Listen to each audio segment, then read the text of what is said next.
Hi hello. അപ്പൊ ഇന്നൊരു fooding video ഒന്നും അല്ല കേട്ടോ. പുറത്ത് നല്ല മഴ പെയ്യുന്നുണ്ടായിരുന്നു. അപ്പൊ ഈ ക്ലൈമറ്റും ഒക്കെ കണ്ടപ്പോഴത്തേക്കും എനിക്ക് എന്തൊക്കെയോ നിങ്ങളോട് പറയണം എന്ന് തോന്നി ഞാനൊരു വീഡിയോ എടുത്തു. ഈ താഴെ കാണുന്നത് ഒരു വീടാണെന്ന് പറഞ്ഞാൽ നിങ്ങൾ വിശ്വസിക്കൂ, ശരിക്കും ഇതൊരു വീടാണ് കേട്ടോ. ഞാൻ ആദ്യമായിട്ട് വന്ന് കണ്ടപ്പോഴത്തേക്ക് ഞാനൊന്ന് ഞെട്ടിയതാണ്.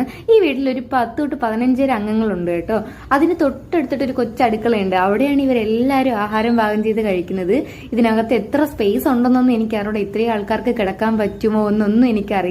പക്ഷെ അങ്ങനെയാണെങ്കിൽ ഇവർ ഈ വീട്ടിലെ ഹാപ്പി ആണെന്നാണ് എനിക്ക് പലപ്പോഴും തോന്നിയിട്ടുള്ളത്. കാരണം എപ്പോഴും അവര് ചിരിയും കളിയും ബഹളവും അങ്ങനെയൊക്കെ ഇട്ടിരിക്കുന്നത്. കുറെ കുഞ്ഞു പിള്ളേരും ഒക്കെ ഉണ്ട് ഈ വീട്ടില്. അപ്പോൾ വലിയ വീടോ ഒക്കെ ഉണ്ടായിരുന്നിട്ടൊന്നും ഒരു കാര്യമില്ല. നമ്മൾ എത്ര കുഞ്ഞു വീട്ടിലാണോ താമസിക്കുന്നത് അവിടെ ഹാപ്പി ആയിട്ട് ജീവിക്കാൻ പറ്റുന്ന കുറച്ച് ആൾക്കാരും അതിനുള്ളൊരു അറ്റ്മോസ്ഫിയറും ഉണ്ടെങ്കിൽ നമുക്ക് എല്ലാവർക്കും ഹാപ്പി ആയിട്ട് ജീവിക്കാവുന്നതേ ഉള്ളൂ. ഇവരൊക്കെ ജീവിക്കുന്നുണ്ടല്ലേ, ഇവരുടെയൊക്കെ ജീവിതം അടിപൊളിയാണ് കേട്ടാ. പിന്നെ ഈ പുറത്തുനിന്നൊക്കെ സാധനങ്ങളൊക്കെ കളക്ട് ചെയ്ത്